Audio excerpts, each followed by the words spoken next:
exactly 48 hours after we buried my daughter, my son-in-law cornered me in the kitchen and told me to get out. I am Tom Anderson. For the past 8 months, my entire existence had been narrowed down to the sterile, white walls of a hospital room on the 4th floor of Denver General. My daughter, Sarah, was 32 years old when she was diagnosed with an aggressive form of pancreatic cancer. It was the kind of disease that does not negotiate, does not hesitate, and certainly does not give you the luxury of time to prepare for the inevitable. She was my only child, the absolute center of my universe, and my greatest source of pride. Watching her fade away, watching the vibrant, energetic woman who used to run half marathons turn into a fragile shadow of herself, was a special kind of hell that I wouldn't wish on my worst enemy. But while I spent every single day sitting by her bedside, holding her increasingly frail hand and listening to the rhythmic, haunting beeping of the heart monitors, her husband, Brad Wilson, had different priorities. Brad was a successful insurance adjuster, or at least, that was the persona he carefully projected to the world. He wore tailored suits, drove a leased BMW that he kept meticulously clean, and always made sure his hair was perfectly styled, even when he was just running to the grocery store. During Sarah's final months, his visits to the hospital were brief, scheduled, and always seemed to come with an undercurrent of deep annoyance. "Can't you just visit on weekends, Tom?" He had asked me one Tuesday afternoon, standing in the doorway of Sarah's room, refusing to come closer to the bed. He was checking his gold-plated watch, a cheap imitation of a luxury brand. "I mean, this is costing me a fortune in gas, and the parking fees here are absolutely ridiculous.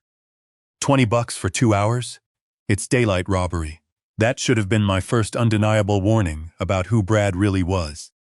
My daughter was lying 20 feet away, her body actively shutting down, and her husband was mentally calculating the cost of unleaded fuel and parking garage tickets. I remember looking at him, truly looking at him, and feeling a cold knot form in my stomach. I had always known Brad was a bit self-centered, a bit too focused on appearances, but I had assumed he loved my daughter in his own flawed way. The funeral was on a Monday. It was one of those bitter, bone-chilling Colorado mornings where the sky is a flat, unforgiving gray, and the wind feels like it's cutting straight through your coat.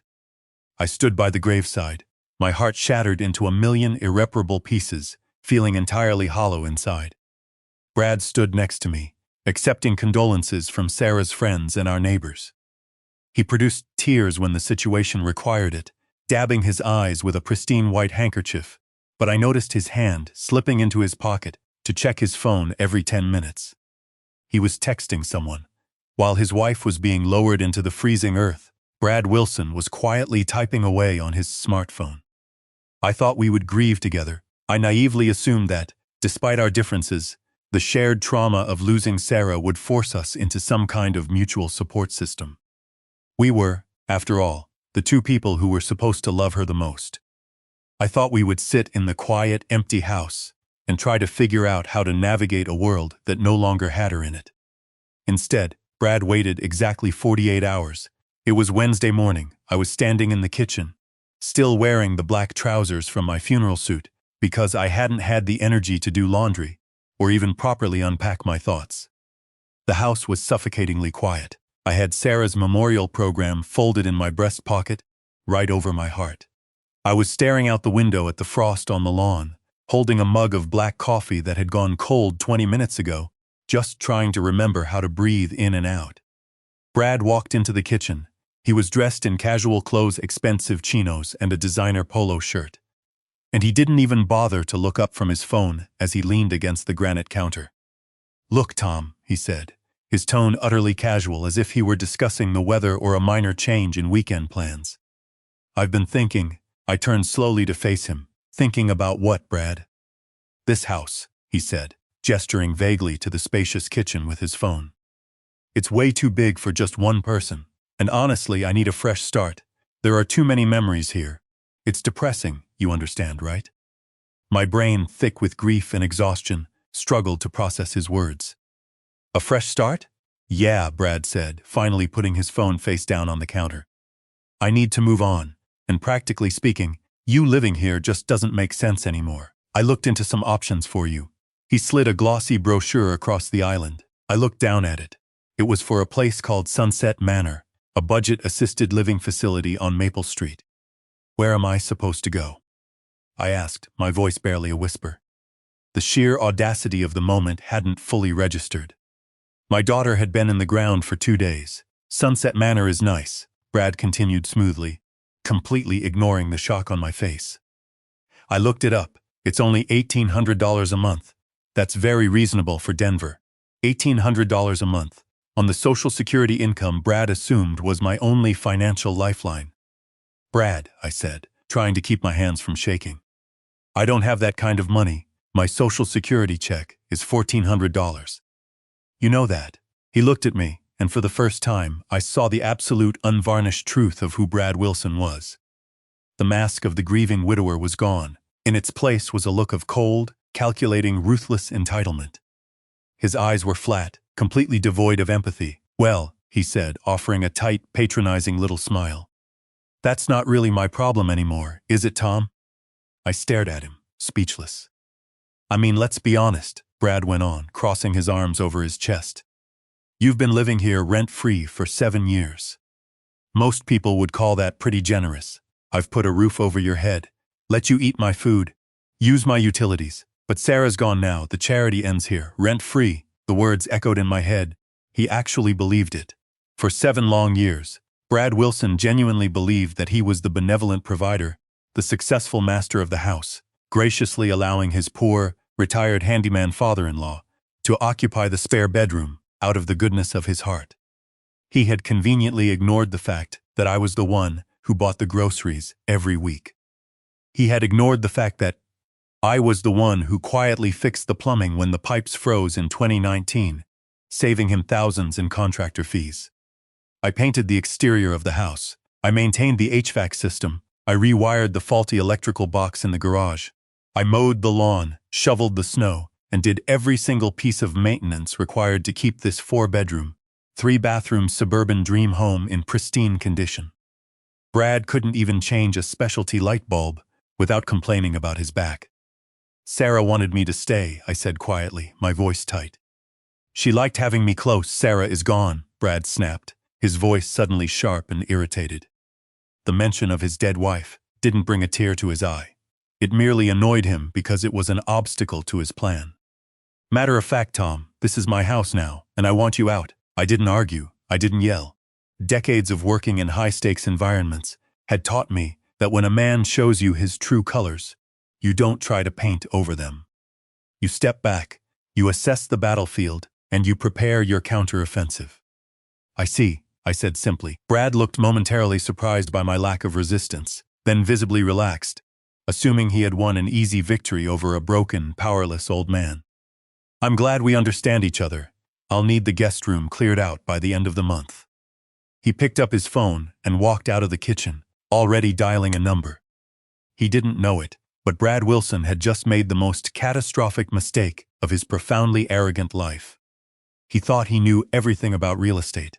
He thought he understood property ownership. He thought he could easily push around the retired old handyman who fixed his leaky faucets. What Brad didn't realize was that I had been keeping a massive, life-altering secret for 25 years. And he was about to find out that the house he was kicking me out of, the house he had been bragging about owning at dinner parties for 7 years, didn't belong to him at all. The paperwork told a very different story, and I was about to turn his perfect little world completely upside down. But I wasn't going to just tell him, no, that would be too easy. A man like Brad needed to be humiliated. He needed to be systematically dismantled in front of the people he wanted to impress. He had tried to throw me out onto the street while I was still mourning my child. I was going to destroy him. The very next morning, the systematic erasure of my daughter's life began. I woke up early, around 6 o'clock, the heavy blanket of grief still pressing firmly on my chest. I walked downstairs to make coffee, hoping for a few moments of quiet reflection before dealing with Brad again. But as I passed the kitchen window, I saw him out in the driveway. It was freezing cold, the morning frost still clinging to the grass, but Brad was in his element. He was dragging a heavy cardboard box toward a massive, rust-colored dumpster he had apparently rented and had delivered overnight. It sat squarely in the middle of our driveway, an ugly metallic scar against the otherwise pristine suburban landscape. I set my empty mug down and walked out the front door, the freezing air biting through my thin flannel shirt. "What exactly are you doing, Brad?" I demanded, my breath pluming in the cold air. He didn't jump. He just casually tossed the box into the dumpster. It landed with a heavy, sickening thud. "I'm cleaning out the junk, Tom," he said, wiping his hands on his jeans. Getting a head start on the fresh start, I walked over to the edge of the dumpster and looked inside. My heart stopped. Lying there, scattered among old magazines and broken hangers, were Sarah's photo albums. The dark blue leather album from her high school graduation. The white lace-covered album from their wedding. The small, handmade scrapbooks she had meticulously put together, detailing her college trips to Europe and her summer volunteering at the animal shelter. 23 years of birthday parties, school plays, family vacations, and quiet, beautiful moments, just carelessly tossed into the garbage like yesterday's trash. "You're throwing away her pictures?" I asked, my voice trembling with a mixture of shock and rapidly rising anger. "Brad, those are her memories. That's her life. It's just clutter, Tom," Brad sighed, sounding like a parent explaining a simple concept to a slow child. "Look, Ashley is moving in next month. Actually, she's bringing some of her stuff over this weekend. And she made it very clear that she doesn't want to live in a museum. She doesn't want a bunch of old pictures of my dead wife staring at her while she's trying to relax in her new home." Ashley, the name hit me like a physical blow. Ashley was the colleague from the insurance agency. She was the one Brad had been frantically texting during Sarah's chemotherapy sessions, the one he claimed was just a work friend helping him through a tough time. The sheer brazenness of it was staggering. My daughter had been in the ground for less than 3 days, and her husband was already preparing the house for his mistress to move in. I didn't argue, I didn't scream. I just silently leaned into the dumpster, my joints protesting the awkward angle, and began rescuing the photo albums one by one. I brushed the dirt off the covers, clutching them tightly to my chest. "You're throwing away our daughter's life," I said quietly, staring him dead in the eye. Brad rolled his eyes. "She's not our daughter anymore, Tom. She's dead. And in case you haven't figured it out yet, you're just a tenant who has severely overstayed his welcome. Go pack your room." By Wednesday evening, the disrespect escalated from emotional cruelty to outright theft. I went out to the backyard to grab my toolbox. I wanted to fix a loose hinge on the back gate, a habit of constant maintenance that I couldn't seem to break, even when I was being evicted. But when I reached the heavy wooden door of the tool shed, my key wouldn't turn. I looked closer. The deadbolt had been replaced. A shiny new biometric lock had been installed, the kind that required a thumbprint to open. "Security precaution."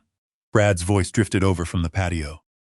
He was sitting in the expensive outdoor lounge chair I had bought for Sarah, scrolling through his iPad with a glass of scotch in his hand. "Can't be too careful these days, Tom. Lot of desperate people out there. You locked me out of my own shed?" I asked, my voice low and dangerous. "It's my shed on my property," Brad corrected, taking a sip of his drink without looking up. "And since you're leaving, I didn't want any accidents happening with the equipment inside. Some of that stuff looks pretty expensive. Wouldn't want you getting desperate and trying to pawn it to pay for your nursing home."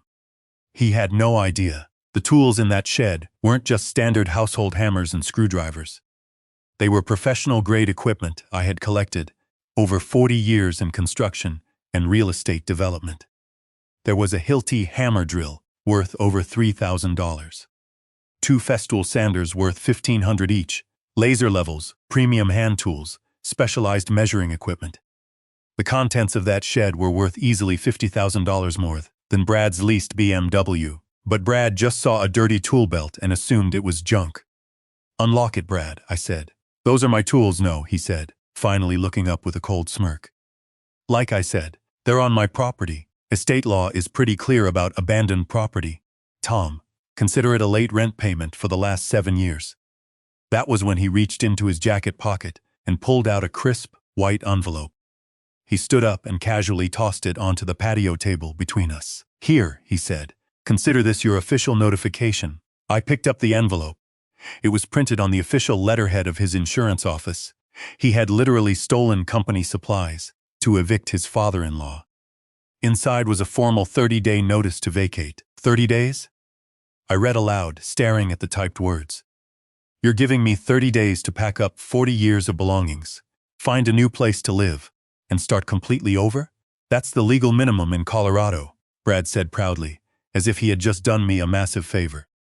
I looked it up. I'm being more than fair, Tom. I could have given you 3 days for being a nuisance, but I'm trying to be the bigger man here. Fair. The man who had never paid a single dime for the roof over his head, who had never paid a property tax bill or a homeowner's insurance premium, genuinely thought he was being fair by giving me 30 days to get out of the house I owned. Brad, please, I said, deciding to play the role he had assigned me just a little longer. I let my voice waver, sounding old and pathetic. Can we talk about this? Maybe work something out? I'm grieving, Brad. I just lost my daughter. He laughed. He actually threw his head back and laughed. Work what out? Tom, he scoffed, shaking his head. You're a retired handyman living on Social Security. I'm a successful insurance adjuster with a college degree, a solid career, and a bright future. What exactly do you bring to the table? You fix leaky pipes. I can hire a plumber for that. I looked at this man. I looked at the man who had slept under my roof for 7 years. The man who had eaten the thousands of meals I had cooked, who had used the hot water from the heater I bought and installed, who had walked on the hardwood floors I had sanded and refinished. He had never once said thank you. He felt entirely entitled to the fruits of my labor, simply because he believed he was a superior class of human being. You'd be surprised what I bring to the table, I said quietly, my tone dropping the pathetic old man act. Brad rolled his eyes and turned back to his iPad, already dismissing me from his reality. 30 days, Tom, clock is ticking. I spent Thursday morning locked in my bedroom, the bedroom Brad was so eager to turn into a home gym or a walk-in closet for Ashley, and I made a list of my supposed reality. I needed to understand exactly how bleak Brad thought my situation was, so I could properly appreciate the magnitude of the trap I was about to spring on him. If I were the man Brad believed me to be, my situation would have been terrifying.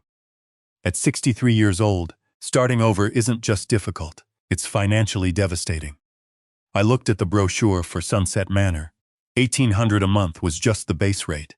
Once you added meals, laundry, and basic medical care, the actual cost was closer to $2,500 a minimum. If I were truly relying on my Social Security, that would bring in $1,400 a month.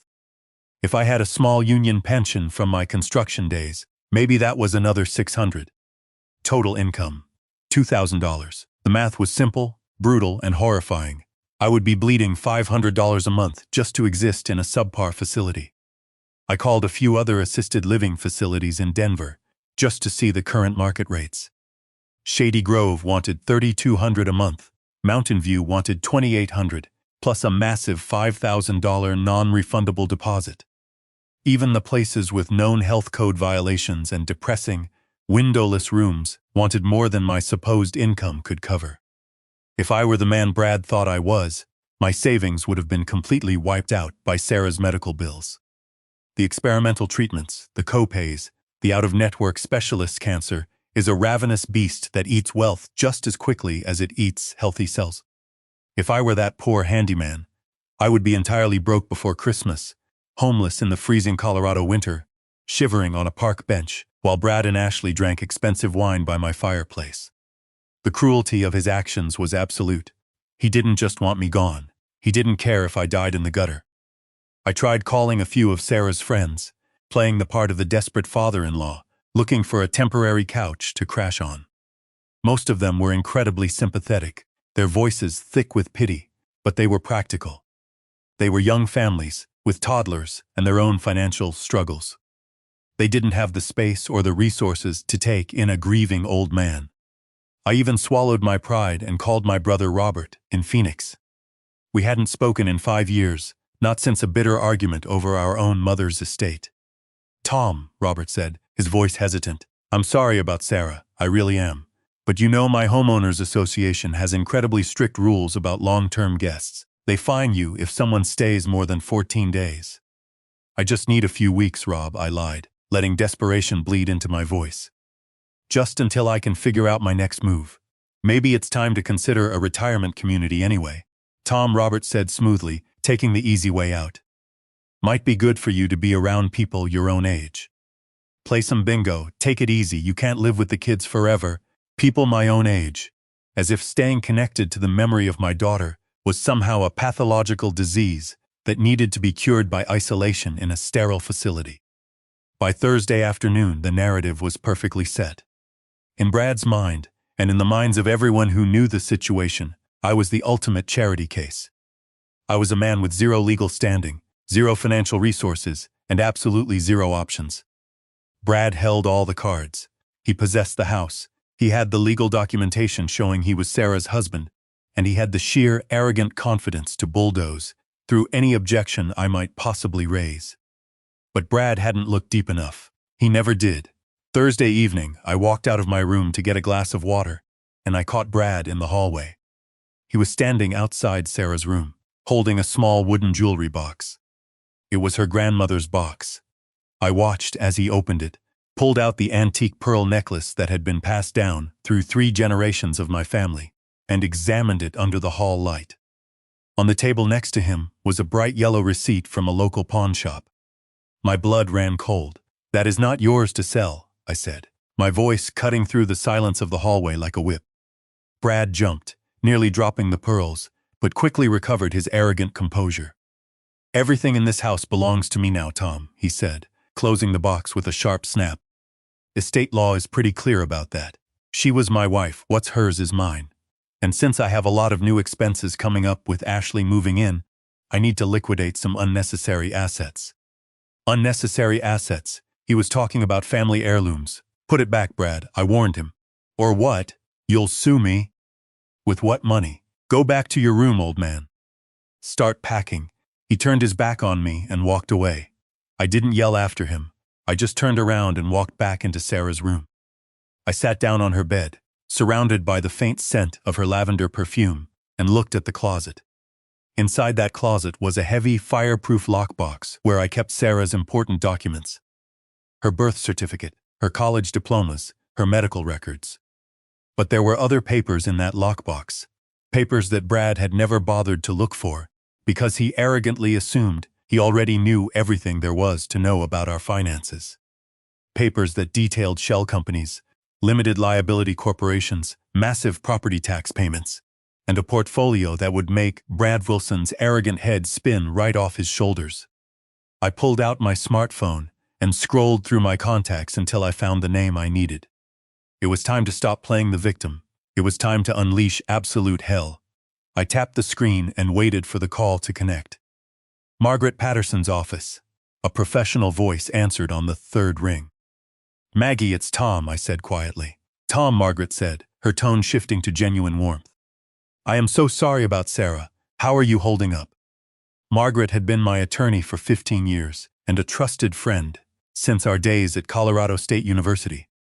She had guided me through complex commercial property acquisitions, knowing exactly what I was capable of financially. "I've been better," I admitted, "but right now, I need your help. I need you to schedule a formal will reading for tomorrow afternoon." 2 o'clock, Sarah's will, obviously, Margaret said, "but knowing you, there's something else going on. There are other documents we need to review regarding property ownership. I need you to send out formal intimidating invitations. Couriered overnight. Who's on the guest list?" "Brad, obviously, and his new girlfriend, Ashley. She has a right to know the legal status of her new residence." "Noted. Who else?" "Frank Rodriguez, my next-door neighbor. He's a retired police sergeant and a good character witness. I also need you to invite Janet Harrison from First National Bank." Margaret paused. "Janet? If you bring her, you're opening the books on the Sunset Holdings accounts." "I'm sure," I said firmly. "Bring the full portfolio summary also. See if Councilman Richard Barnes is available. His presence will add weight." "Tom, what exactly has Brad done?" "He gave me a 30-day notice to vacate, changed the locks on my tool shed, and he's pawning my mother's pearls." When Margaret finally spoke, her voice was freezing cold. 2 o'clock tomorrow, Tom. Tell Brad to bring his ID. We're going to destroy him. Friday morning at 7 o'clock sharp, Brad banged aggressively on my door. Tom, get out here. I took my time, eventually walking out to the kitchen. Brad was pacing like a caged animal. Ashley was sitting at the kitchen island, holding a mug of tea, looking incredibly uncomfortable. What is this about a will reading? Brad demanded, waving a hard copy invitation from Patterson and Associates. Sarah had a will, I said calmly, pouring coffee. It seemed appropriate to read it. I was married to her for 7 years. I think I would know. There's a lot you don't know, Brad. He stepped closer, trying to use his physical size to intimidate me. Like what? He challenged. Like the difference between assuming you own something and actually owning it, I said softly. Ashley shifted nervously. Brad, maybe I should go. No. Brad snapped. You live here now. You're part of this. Tell me something, Brad, I said, setting my coffee down. In 7 years, have you ever actually looked at the property deed? Of course. Sarah and I bought this place in 2017. Really? Show me. Show you what? The deed, the mortgage paperwork, the title insurance. Brad's face reddened. I don't have to prove anything. You're a freeloader. Free, I smiled. What exactly do you think I've been paying for? Nothing. What about the utility bills? I asked relentlessly. Property taxes?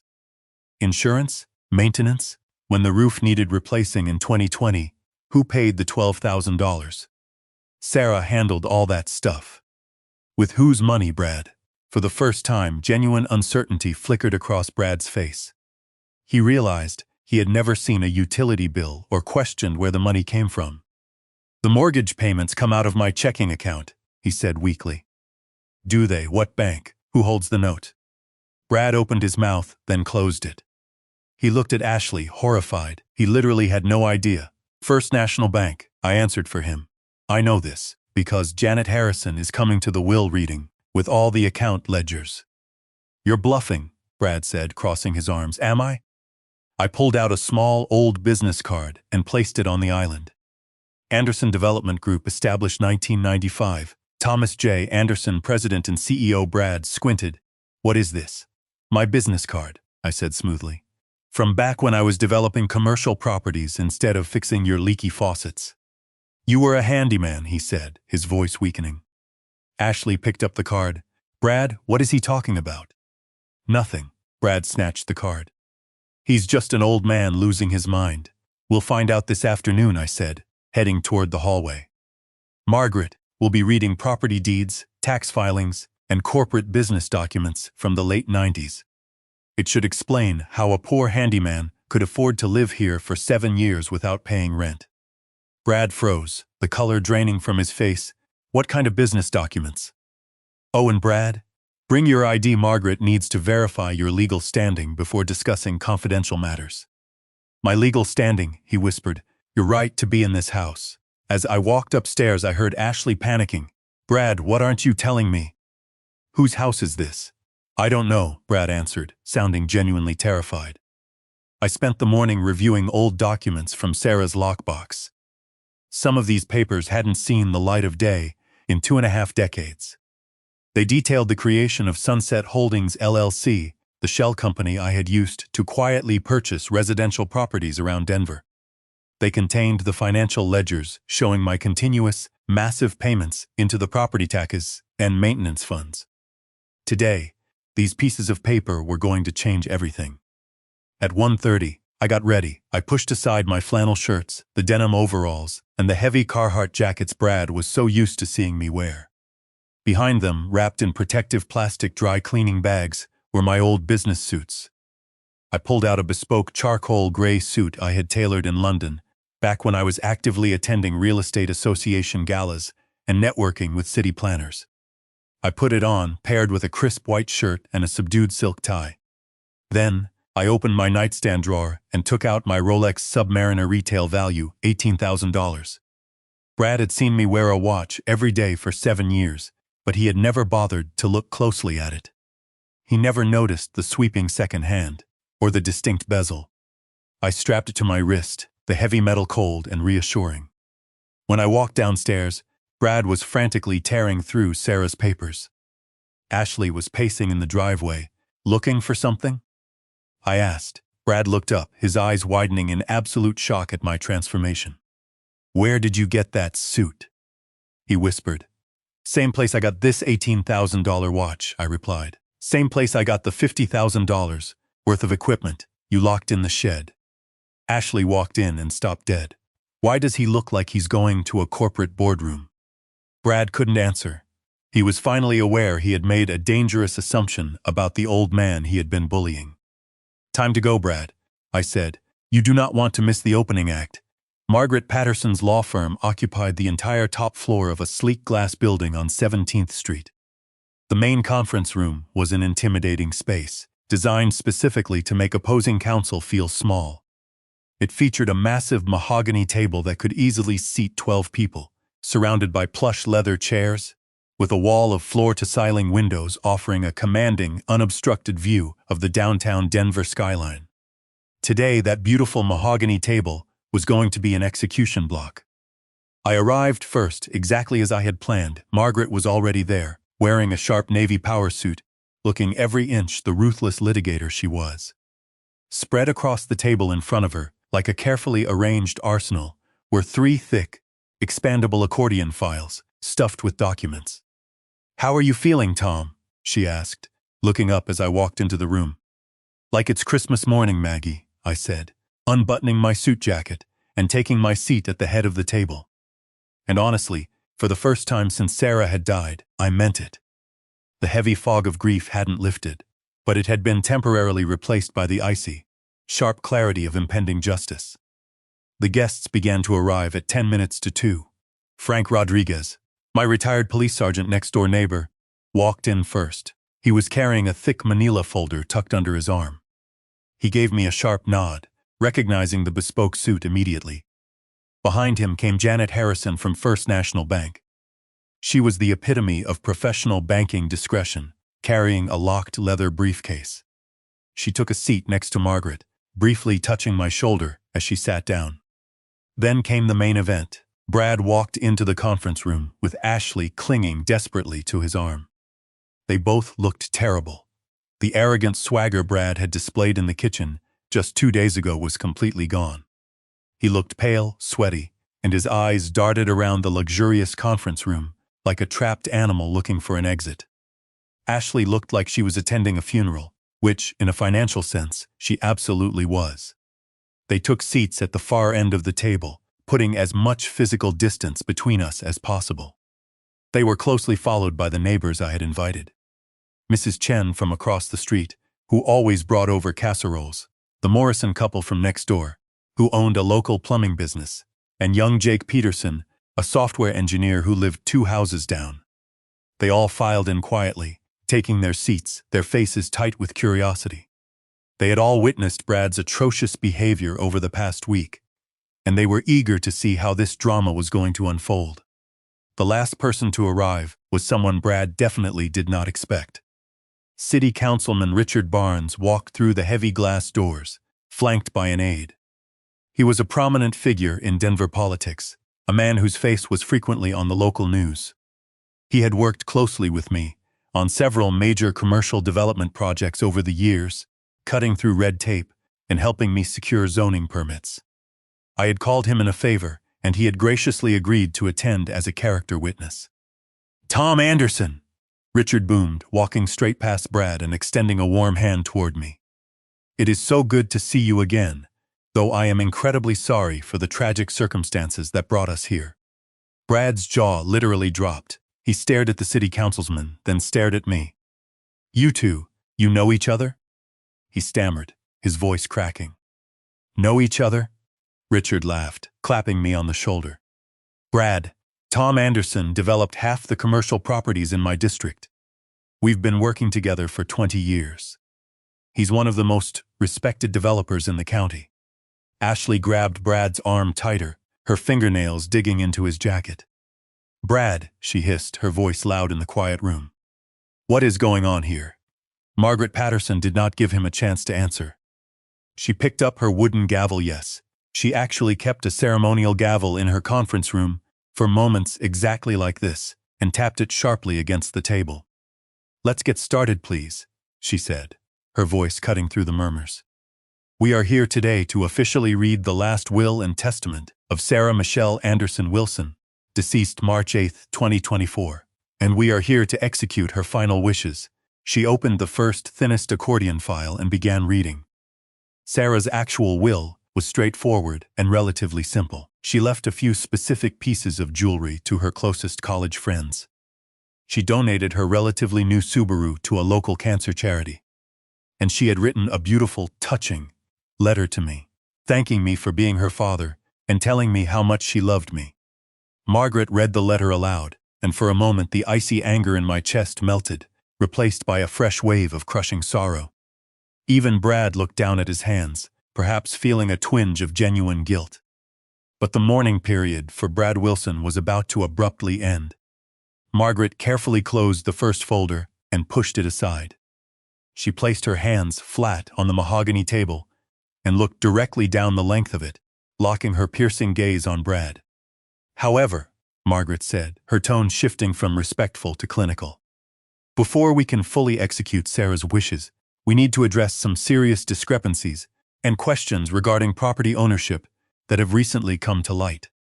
Brad leaned forward, his hands gripping the edge of the table. "What kind of questions?"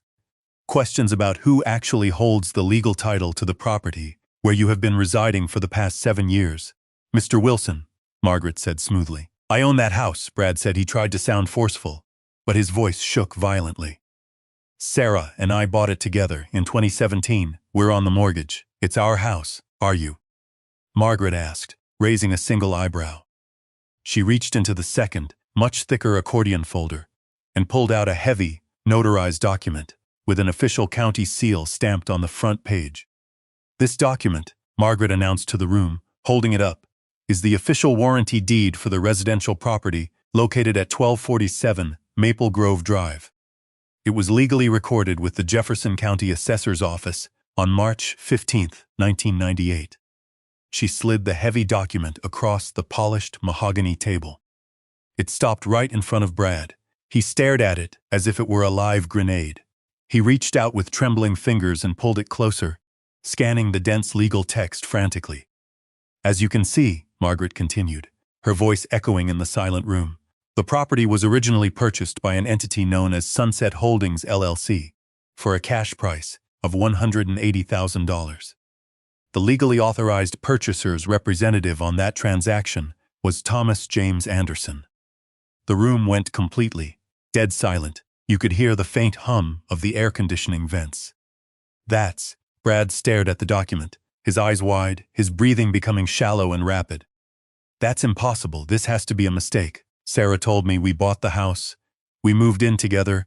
"You moved into the house, Brad," I said calmly, leaning back in my leather chair. "Sarah never once said you bought it. You just assumed you did, because you assume you're entitled to everything you touch." Ashley stood up abruptly, her chair scraping loudly against the hardwood floor. "I need some air. I can't be here for this." "Sit down, miss," Margaret said, her voice cracking like a whip. "We are not even close to being finished." Ashley slowly sank back into her chair, looking terrified. Margaret pulled another massive stack of papers from the folder. "These are the official property tax records for the same address, pulled directly from the county database. 25 years of consecutive, on-time payments. All of them made by Sunset Holdings LLC." She looked at her notes. "The total amount paid in property taxes over that time period is over $900,000. Janet Harrison, the banker, smoothly clicked open the locks on her leather briefcase. She pulled out a thick bound ledger. "I have the corresponding banking records right here," Janet said quietly, but her voice carried perfectly. "All property tax payments, all homeowners' insurance premiums, and all major maintenance expenses originated directly from Mr. Anderson's corporate business accounts at First National Bank." Brad's face went from pale to a sickly shade of gray. The reality of his situation was crashing down on him like a collapsing building. But Sarah said she handled the mortgage. She said she paid the bills. She handled the paperwork." "Mr. Wilson," Margaret corrected him. "She managed the logistics to keep the truth from you. But the money came entirely from her father." Margaret opened the third folder. This was the thickest one of all. "Mr. Wilson, she said, leaning forward. You have been living in Mr. Anderson's property for 7 years. During that time, did you ever pay rent? No, Brad whispered. Did you ever write a check for the property taxes? Sarah handled it. Did you ever personally pay a homeowner's insurance premium? Did you ever actually see a mortgage statement with your legal name printed on it? Brad's mouth opened and closed like a fish suffocating on dry land. No sound came out. He just stared at the documents spread across the table, his entire arrogant worldview shattered into a million pieces. Frank Rodriguez, the retired police sergeant, cleared his throat loudly. If I may, Frank said, opening his manila folder, I think I have some visual evidence that might help clarify the situation for Mr. Wilson. Frank stood up and began spreading 8x10 glossy photographs across the mahogany table. They were pictures of me at various ribbon-cutting ceremonies, me wearing expensive suits at charity galas, me standing in front of massive, multi-story commercial buildings. I took most of these, Frank explained to the room. Back when Tom was one of the most successful, aggressive property developers in Jefferson County. He tapped a specific photo. That's Tom shaking hands with the mayor at the grand opening dedication of Highlands Plaza. And this one is Tom receiving the Colorado Real Estate Developer of the Year Award in 2008. Councilman Barnes nodded enthusiastically. Tom's commercial developments brought in over $40 million in tax revenue to our city over 2 decades. We honored him multiple times for his massive contributions to community growth. Brad was staring at the photographs, like they were ancient hieroglyphs he couldn't translate. His brain was desperately trying to reconcile the powerful, wealthy executive in the pictures with the quiet, subservient handyman he had been bullying for 7 years. You're a handyman, he whispered, pointing a shaking finger at me. You fix toilets. I am a retired real estate developer, Brad, I corrected him, my voice cold and hard. I did handyman work around the house as a hobby. It kept my skills sharp, and it kept me connected to the trades I grew up in. I liked fixing things, it relaxed me. But you're poor. Ashley protested suddenly, finding her voice. You dress like a homeless person. You drive an old, beat-up truck. Janet Harrison let out a short, highly unprofessional laugh. Miss, Janet said, looking at Ashley with a mixture of pity and amusement. Mr. Anderson's current liquid net worth is approximately $15.2 million. His property portfolio includes 12 major commercial buildings and 6 luxury residential rental properties throughout the greater Denver metro area. He drives an old truck because he likes it, not because he can't afford a Bentley. The neighbors around the table were murmuring loudly now, the pieces finally clicking into place. Mrs. Chen was nodding vigorously, whispering to her husband that she had always suspected something was off about that arrogant boy. Margaret Patterson pulled out one final document. The killing blow. This brings us to the current situation, Margaret said, her voice dropping to a dangerous register. Mr. Wilson, on Wednesday evening, you served Mr. Anderson with a 30-day notice to vacate his own property.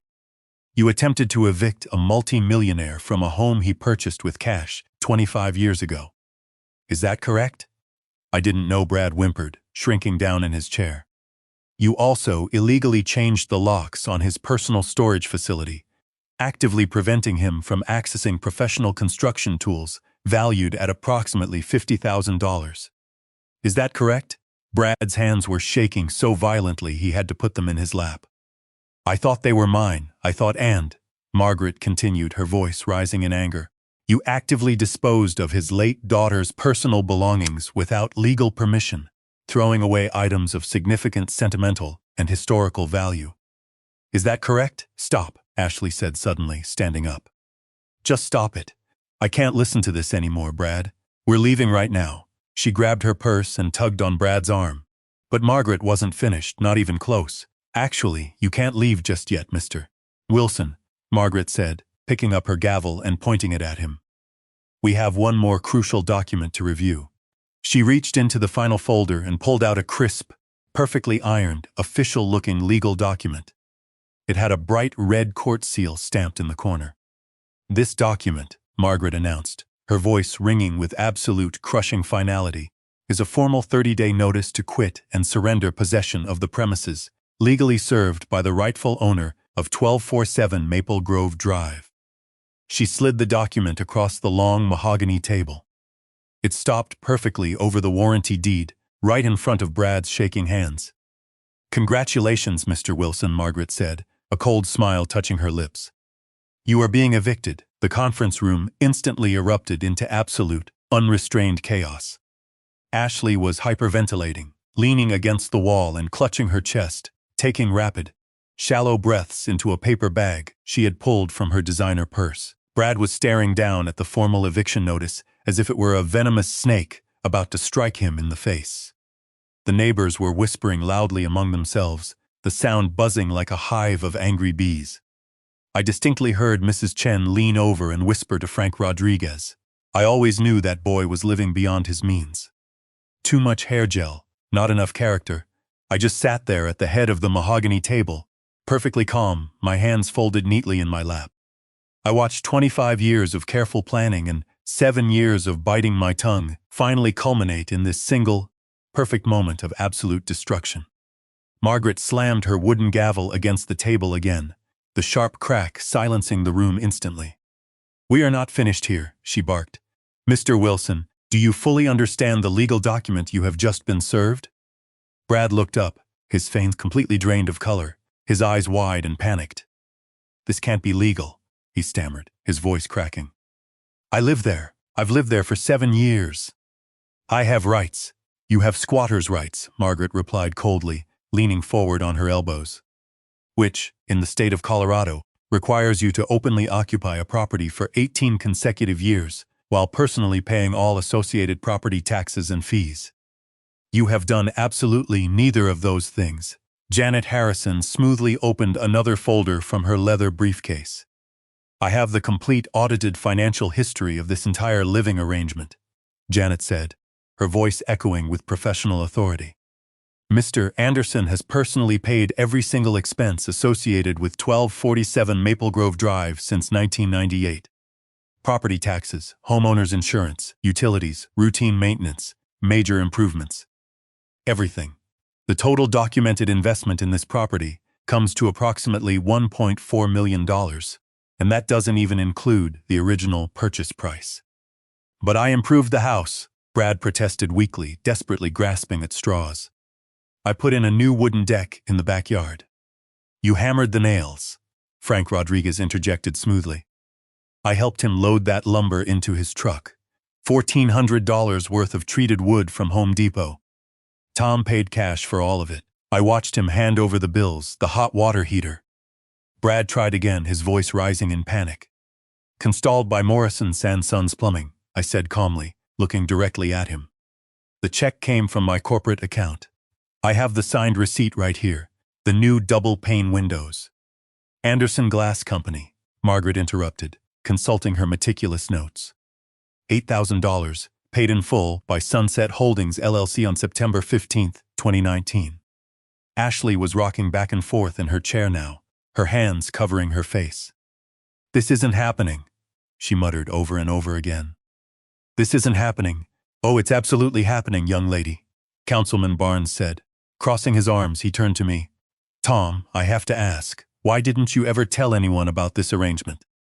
Why live like a poor handyman for 7 years when you owned the whole damn block?"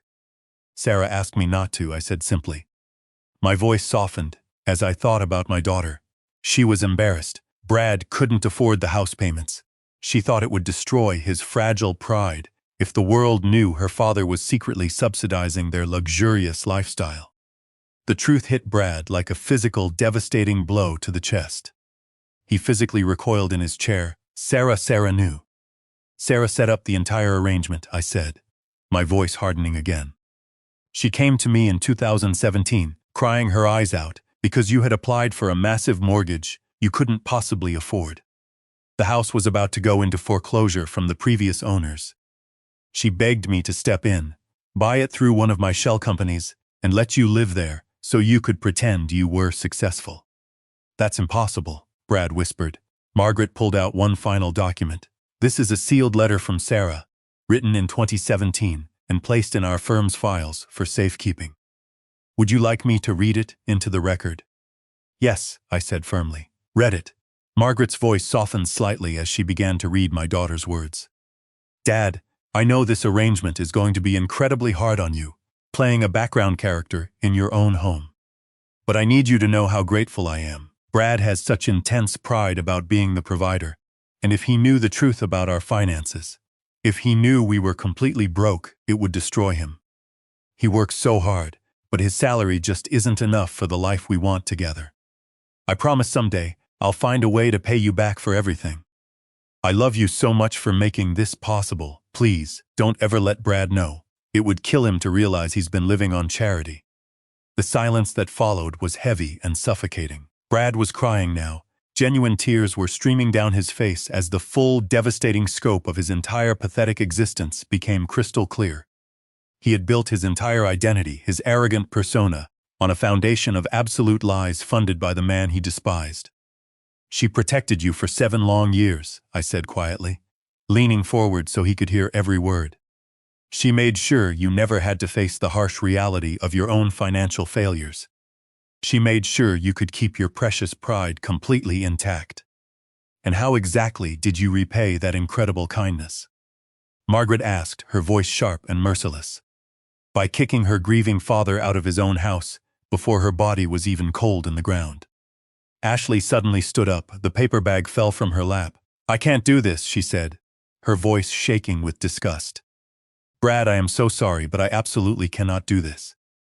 You are a complete fraud. She grabbed her designer purse and walked quickly toward the conference room doors.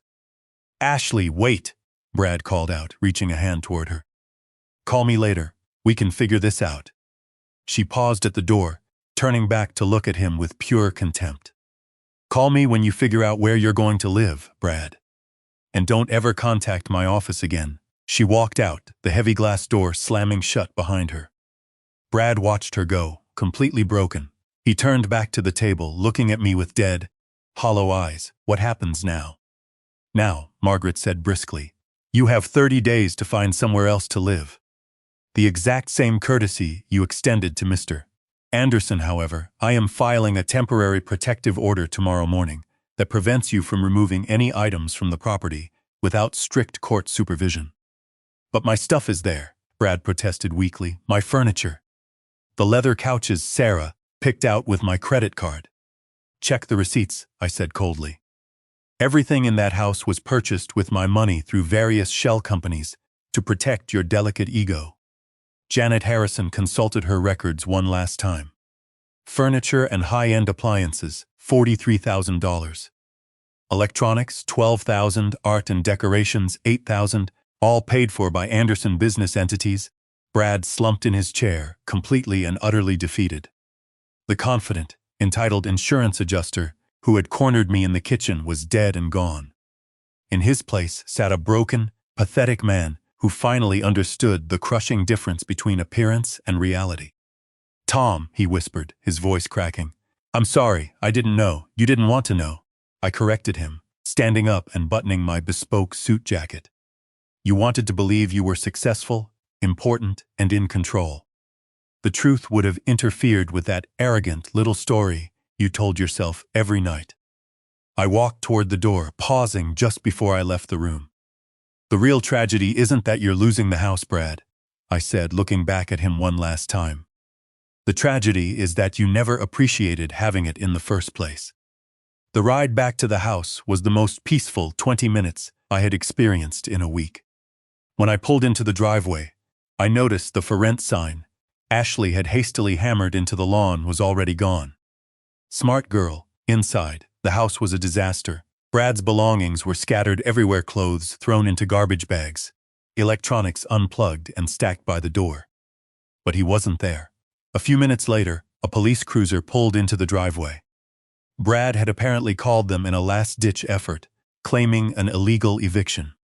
But when the officers arrived, I calmly showed them the official court documents, the warranty deed, and the tax records. They took one look at Brad, who had arrived in an Uber looking like a broken shell of a man, and told him it was a civil matter. They advised him to pack a bag and find somewhere else to sleep. Brad stood in the living room, surrounded by his hastily packed trash bags.